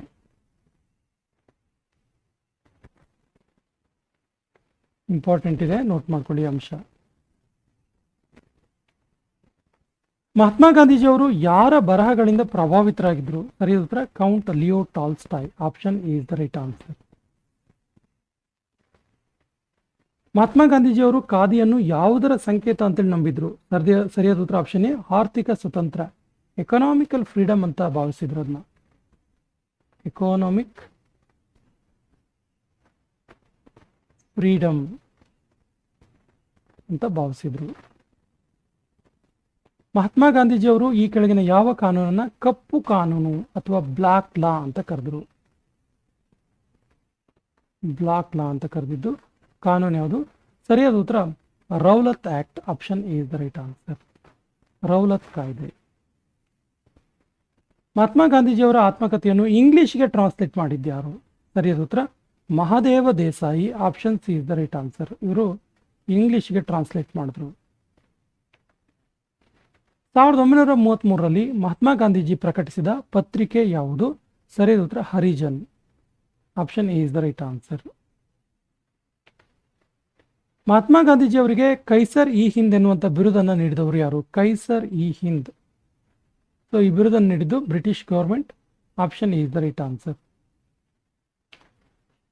ಮಹಾತ್ಮ ಗಾಂಧೀಜಿಯವರು ದಕ್ಷಿಣ ಆಫ್ರಿಕಾದಲ್ಲಿ ಪ್ರಕಟಿಸಿದ ಪತ್ರಿಕೆ ಯಾವುದು? ಸರಿಯಾದ ಉತ್ತರ ಇಂಡಿಯನ್ ಒಪಿನಿಯನ್. ನೋಟ್ ಮಾಡ್ಕೊಳ್ಳಿ, ಇದು ದಕ್ಷಿಣ ಆಫ್ರಿಕಾದಲ್ಲಿ ಹೊರಡಿಸಿದಂಥ ಪತ್ರಿಕೆ ಇಂಡಿಯನ್ ಒಪಿನಿಯನ್. ಈ ಸೆಷನ್ ಕೊನೆಯ ಪ್ರಶ್ನೆ ಈ ರೀತಿ ಇದೆ: ಮಹಾತ್ಮ ಗಾಂಧೀಜಿಯವರು ದಕ್ಷಿಣ ಆಫ್ರಿಕಾದಲ್ಲಿ ಎಷ್ಟು ವರ್ಷ ಇದ್ರು? ಆಪ್ಷನ್ಸ್ ಈ ರೀತಿ ಇದೆ: 15 ವರ್ಷ, 21 ವರ್ಷ, 25 ವರ್ಷ, 30 ವರ್ಷ. ಸರಿಯಾದ ಉತ್ತರವನ್ನು ಕಮೆಂಟ್ ಬಾಕ್ಸಲ್ಲಿ ಕಮೆಂಟ್ ಮಾಡಿ. ಬಂಗಾಳದ ಮೊದಲ ಗವರ್ನರ್ ಜನರಲ್ ಯಾರು? ಸರಿಯಾದ ಉತ್ತರ Warren Hastings. Option is the right answer. Warren Hastings ಬಂಗಾಳದ ಮೊದಲ ಗವರ್ನರ್ ಜನರಲ್. ಈತ 1772ರಿಂದ 1785ರವರೆಗೆ ಬಂಗಾಳದಲ್ಲಿ ಗವರ್ನರ್ ಜನರಲ್ ಆಗಿ ಕಾರ್ಯನಿರ್ವಹಿಸಿದ್ದ. ಇನ್ನು ಬಂಗಾಳದ ಮೊದಲ ಗವರ್ನರ್ ಯಾರು ಕೇಳಿದ್ರೆ ರಾಬರ್ಟ್ ಕ್ಲೈವ್. ಈ ರಾಬರ್ಟ್ ಕ್ಲೈವ್ 1757ರ ಪ್ಲಾಸಿ ಕದನದ ಸಂದರ್ಭದಲ್ಲಿ ಬ್ರಿಟಿಷ್ ನೇತೃತ್ವವನ್ನು ವಹಿಸಿರ್ತಾನೆ. ಬ್ರಿಟಿಷ್ ಇಂಡಿಯಾದ ಮೊದಲ ಗವರ್ನರ್ ಜನರಲ್ ಯಾರು? ಬ್ರಿಟಿಷ್ ಇಂಡಿಯಾದ ಮೊದಲ ಗವರ್ನರ್ ಜನರಲ್. ಸರಿಯಾದ ಉತ್ತರ ವಿಲಿಯಂ ಬೆಂಟಿಂಕ್. ಸೊ ಅಂದರೆ ಆ ಹಿಂದೆ ಇರುವಂತಹ ಗವರ್ನರ್ಗಳು ಕಂಪನಿಯ ಗವರ್ನರ್ ಜನರಲ್ ಆಗಿದ್ರು. ಸೊ ಬ್ರಿಟಿಷರ ಆಳ್ವಿಕೆಗೆ ಬಂದ ನಂತರ ಗವರ್ನರ್ ಜನರಲ್ ಆದ ಮೊದಲಿಗ ವಿಲಿಯಂ ಬೆಂಟಿಂಕ್. ಈತ 1833ರ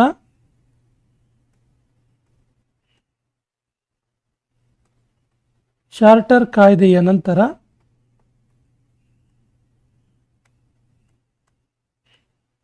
ಬ್ರಿಟಿಷ್ ಇಂಡಿಯಾದ ಮೊದಲ ಗವರ್ನರ್ ಜನರಲ್ ಆಗಿ ಆಯ್ಕೆ ಆಗ್ತಾನೆ.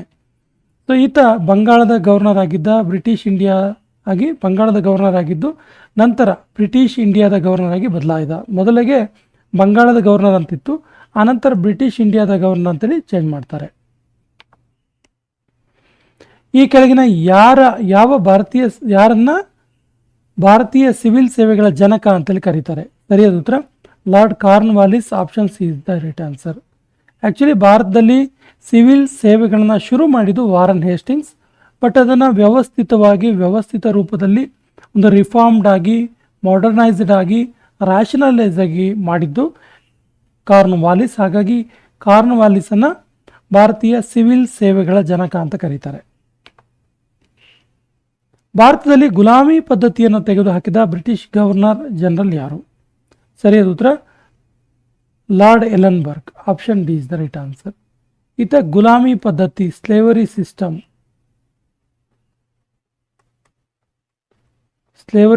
ಅನ್ನು ತೆಗೆದುಹಾಕ್ತಾನೆ ಲಾರ್ಡ್ ಎಲನ್ಬರ್ಗ್. ಈತ ಇಂಡಿಯಾ ಸ್ಲೇವರಿ ಆ್ಯಕ್ಟ್, ನೋಡಿ ಇಂಪಾರ್ಟೆಂಟ್ ಇದೆ, ನೋಟ್ ಮಾಡ್ಕೊಳ್ಳಿ. ಇಂಡಿಯಾ ಸ್ಲೇವರಿ ಆ್ಯಕ್ಟ್ 1843 ಪ್ರಕಾರ ಭಾರತದಲ್ಲಿ ಎಲ್ಲ ರೀತಿಯ ಗುಲಾಮಿ ಪದ್ಧತಿಯನ್ನು ನಿಷೇಧ ಮಾಡ್ತಾನೆ. ಭಾರತದಲ್ಲಿ ದತ್ತು ಮಕ್ಕಳಿಗೆ ಹಕ್ಕಿಲ್ಲ ಎಂಬ ನೀತಿಯನ್ನು ಜಾರಿಗೆ ತಂದವರು ಯಾರು? ಸರಿಯಾದ ಉತ್ತರ Lord Dalhousie. Option D is the right answer. ದತ್ತು ಮಕ್ಕಳಿಗೆ ಹಕ್ಕಿಲ್ಲ ಎನ್ನುವಂಥ ಪದ್ಧತಿಯನ್ನು ಜಾರಿಗೆ ತಂದರು.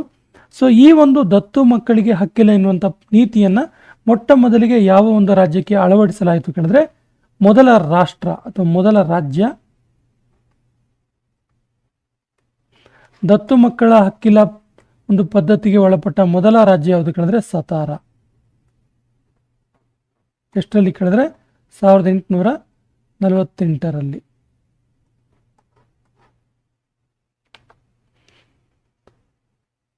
ಭಾರತದಲ್ಲಿ ರೈಲ್ವೆ ಹಳಿಗಳನ್ನು ಹಾಕಿಸಿದ ಗವರ್ನರ್ ಜನರಲ್ ಯಾರು? ಸರಿಯಾದ ಉತ್ತರ Lord Dalhousie. Option D is the right answer.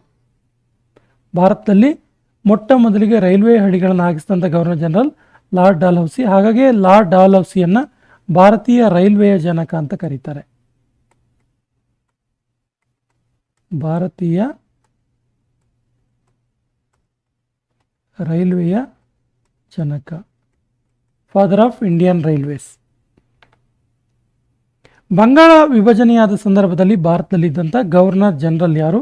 ಸರಿಯಾದ ಉತ್ತರ Lord Curzon. Option C is the right answer. ಮತ್ತು 1905ರಲ್ಲಿ ಬಂಗಾಳ ವಿಭಜನೆ ಆಯಿತು.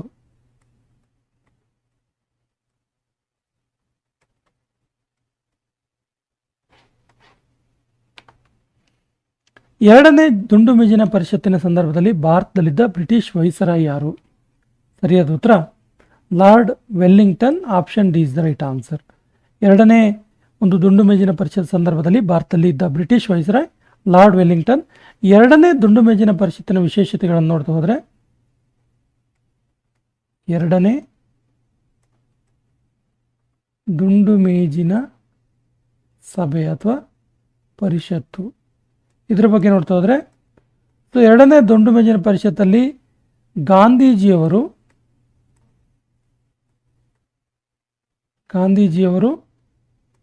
ಕಾಂಗ್ರೆಸ್ಸನ್ನು ಪ್ರತಿನಿಧಿಸಿದ್ರು. ಕಾಂಗ್ರೆಸ್ಸನ್ನು ಪ್ರತಿನಿಧಿಸಿದ್ದರು. ಮತ್ತು ಮಹಿಳಾ ಪ್ರತಿನಿಧಿಯಾಗಿ ಭಾಗವಹಿಸಿದವರು ಯಾರು ಕೇಳಿದ್ರೆ ಸರೋಜಿನಿ ನಾಯ್ಡು. ಸರೋಜಿನಿ ನಾಯ್ಡು ಮಹಿಳಾ ಪ್ರತಿನಿಧಿಯಾಗಿ ಭಾಗಿಯಾಗಿದ್ದರು. ಈ ಅಂಶಗಳು ಕೂಡ ಗೊತ್ತಿರಲಿ. ಈ ಕೆಳಗಿನ ಯಾರ ಅವಧಿಯಲ್ಲಿ ಭಾರತೀಯ ರಾಷ್ಟ್ರೀಯ ಕಾಂಗ್ರೆಸ್ ಸ್ಥಾಪನೆ ಆಯಿತು? ಸರಿಯಾದ ಉತ್ತರ Lord Dufferin. Option B is the right answer.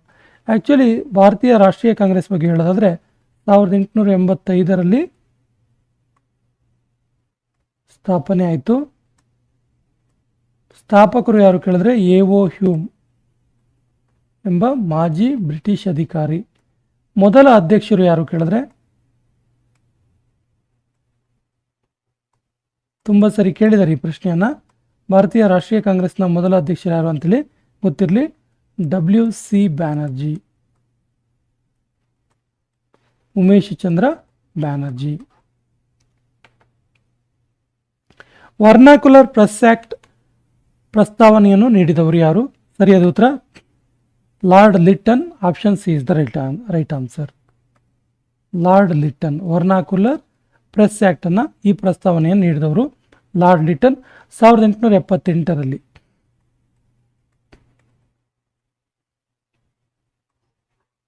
ಈ ವರ್ನಾಕ್ಯುಲರ್ ಪ್ರೆಸ್ ಆ್ಯಕ್ಟನ್ನು ತೆಗೆದುಹಾಕಿದ್ದು ಲಾರ್ಡ್ ರಿಪ್ಪನ್.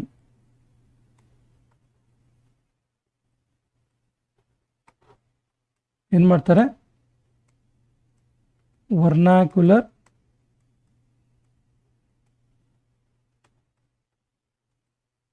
ಪ್ರೆಸ್ ಆಕ್ಟ್ ತೆಗೆದರು. ಪತ್ರಿಕಾ ಸ್ವಾತಂತ್ರ್ಯಕ್ಕೆ ಸಂಬಂಧಪಟ್ಟಿದ್ದು. ಸೊ ವರ್ನಾಕ್ಯುಲರ್ ಪ್ರೆಸ್ ಆ್ಯಕ್ಟ್ನಲ್ಲಿ ಪತ್ರಿಕಾ ಸ್ವಾತಂತ್ರ್ಯ ನಿಷೇಧ ಮಾಡಿದರು ಲಾರ್ಡ್ ಲಿಟ್ಟನ್. ಅದನ್ನು ತೆಗೆದು ಪತ್ರಿಕಾ ಸ್ವಾತಂತ್ರ್ಯ ಮರು ನೀಡಿದ್ದು ಲಾರ್ಡ್ ರಿಪ್ಪನ್. ಸಿಪಾಯಿ ದಂಗೆಯ ಸಂದರ್ಭದಲ್ಲಿ ಭಾರತದಲ್ಲಿದ್ದಂತಹ ಗವರ್ನರ್ ಜನರಲ್ ಯಾರು? ಸಿಪಾಯಿ ದಂಗೆ.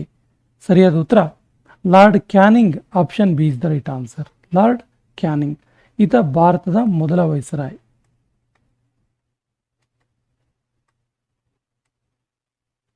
ಭಾರತದ ಮೊದಲ ವೈಸರಾಯ್.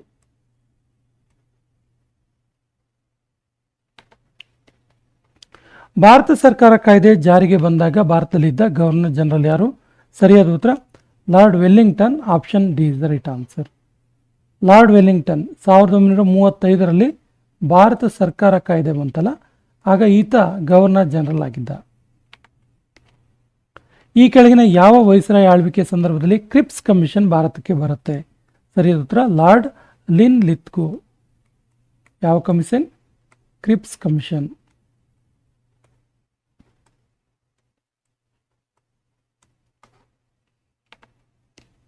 ಸ್ವತಂತ್ರ ಭಾರತದ ಮೊದಲ ಗವರ್ನರ್ ಜನರಲ್ ಯಾರು? ಸರಿಯಾದ ಉತ್ತರ lord Mount baton, option D is the right answer. ಸ್ವತಂತ್ರ ಭಾರತದ ಏಕೈಕ ಭಾರತೀಯ ಗವರ್ನರ್ ಜನರಲ್ ಯಾರು? ಸರಿಯಾದ ಉತ್ತರ C Rajagopalachari, option B is the right answer. C Rajagopalachari. ಈ ಕೆಳಗಿನ ಯಾವ ಗವರ್ನರ್ ಜನರಲ್ ಅವಧಿಯಲ್ಲಿ ಸಾಲ್ಬಾಯಿ ಒಪ್ಪಂದ ನಡೀತು? ಸಾಲ್ಬಾಯಿ ಒಪ್ಪಂದ. ಸರಿಯಾದ ಉತ್ತರ Warren Hastings, option is the right answer. ಈ ವಾರನ್ ಹೇಸ್ಟಿಂಗ್ಸ್ 1772ರಿಂದ 1785ರವರೆಗೆ ಗವರ್ನರ್ ಜನರಲ್ ಆಗಿ ಆಳ್ವಿಕೆ ಮಾಡ್ತಾನೆ. ಸೊ ಸಾಲ್ಬಾಯಿ ಒಪ್ಪಂದ ಇದೆಯಲ್ಲ, ವಿಶೇಷವಾಗಿ ಮೊದಲ ಆಂಗ್ಲೋ ಮರಾಠ ಯುದ್ಧದ ನಂತರ ನಡೆದಂಥ ಒಂದು ಒಪ್ಪಂದ. ಮೊದಲ ಆಂಗ್ಲೋ ಮರಾಠ ಯುದ್ಧದ ನಂತರ ನಡೆದ ಒಪ್ಪಂದ ಯಾವುದು? ಸಾಲ್ಬಾಯಿ ಒಪ್ಪಂದ. ಸೊ ಯಾರ ಕಾಲಾವಧಿಯಲ್ಲಿ ನಡೀತು ಕೇಳಿದ್ರೆ ವಾರನ್ ಹೇಸ್ಟಿಂಗ್ಸ್ನ ಕಾಲಾವಧಿಯಲ್ಲಿ ನಡೀತು. ವಾರನ್ ಹೇಸ್ಟಿಂಗ್ಸ್ ಮತ್ತು ವಾರನ್ ಹೇಸ್ಟಿಂಗ್ಸ್ನ ಕಾಲಾವಧಿಯಲ್ಲಿ ನಡೆದಂಥ ಪ್ರಮುಖ ಘಟನೆಗಳು ರೆಗ್ಯುಲೇಟಿಂಗ್ ಆ್ಯಕ್ಟ್. ರೆಗ್ಯುಲೇಟಿಂಗ್ ಆ್ಯಕ್ಟ್ ಆದ ಸಂದರ್ಭದಲ್ಲಿದ್ದಂಥ ಗವರ್ನರ್ ಜನರಲ್ ಯಾರು ಕೇಳಿದ್ರೆ ವಾರನ್ ಹೇಸ್ಟಿಂಗ್ಸ್ ಅಂತ ಗೊತ್ತಿರಲಿ. ಸೊ ರೆಗ್ಯುಲೇಟಿಂಗ್ ಆ್ಯಕ್ಟ್ 1773ರಲ್ಲಿ ಆಯಿತು. ಇನ್ನೊಂದು ಪ್ರಮುಖ ಘಟನೆ ಆಗುತ್ತೆ ವಾರನ್ ಹೇಸ್ಟಿಂಗ್ಸ್ ಕಾಲಾವಧಿಯಲ್ಲಿ, ಯಾವುದು ಕೇಳಿದ್ರೆ ಸುಪ್ರೀಂ ಕೋರ್ಟ್ ರಚನೆ.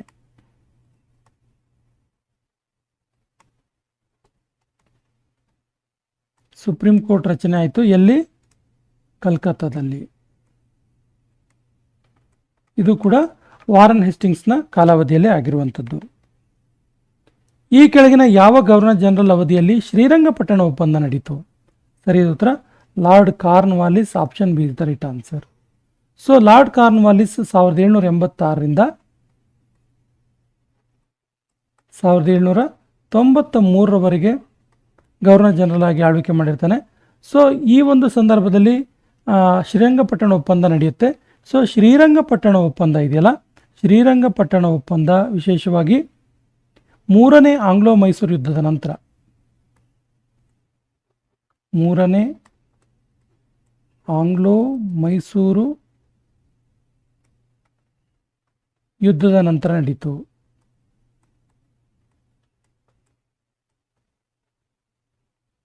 ಯಾವುದು? ಶ್ರೀರಂಗಪಟ್ಟಣ ಒಪ್ಪಂದ.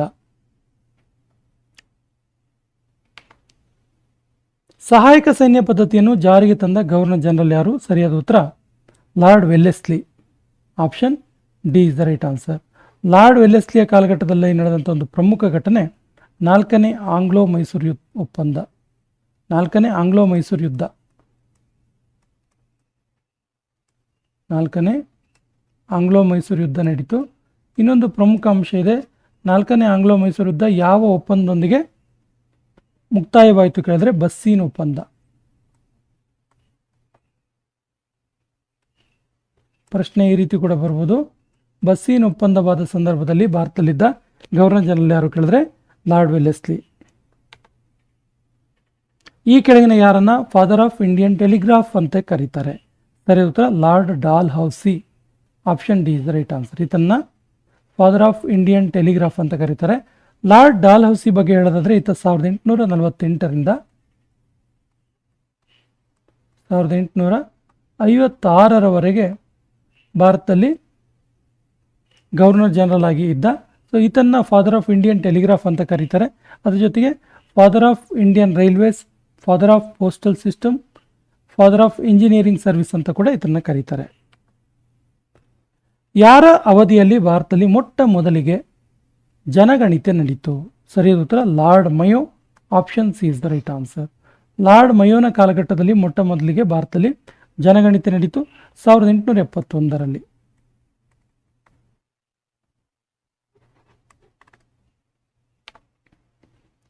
ಯಾರ ಅವಧಿಯಲ್ಲಿ ಸೂರತ್ ಕಾಂಗ್ರೆಸ್ ಅಧಿವೇಶನದಲ್ಲಿ ಕಾಂಗ್ರೆಸ್ ಇಬ್ಬಾಗವಾಯಿತು? ಸರಿಯಾದ ಉತ್ತರ ಲಾರ್ಡ್ ಮಿಂಟೋನ ಅವಧಿಯಲ್ಲಿ. ಸೂರತ್ ಕಾಂಗ್ರೆಸ್ ಅಧಿವೇಶನದಲ್ಲಿ 1907ರಲ್ಲಿ ಕಾಂಗ್ರೆಸ್ ಇಬ್ಬಾಗ ಆಯಿತು. ಕಾಂಗ್ರೆಸ್ ಇಬ್ಬಾಗವಾಯಿತು.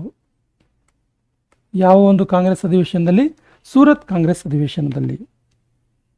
ಭಾರತದ ರಾಜಧಾನಿಯನ್ನು ಕಲ್ಕತ್ತಾದಿಂದ ದೆಹಲಿಗೆ ವರ್ಗಾಯಿಸಿದ ಗವರ್ನರ್ ಜನರಲ್ ಯಾರು? ಸರಿಯಾದ ಉತ್ತರ ಲಾರ್ಡ್ ಹಾರ್ಡಿಂಜ್. ಏನಿದು? ಲಾರ್ಡ್ ಹಾರ್ಡಿಂಜ್ ಈತ ಭಾರತದ ರಾಜಧಾನಿಯನ್ನು ಕಲ್ಕತ್ತಾದಿಂದ ದೆಹಲಿಗೆ ವರ್ಗಾಯಿಸಿದ. ಸೊ ಯಾವಾಗ ಕೇಳಿದ್ರೆ 1911ರಲ್ಲಿ.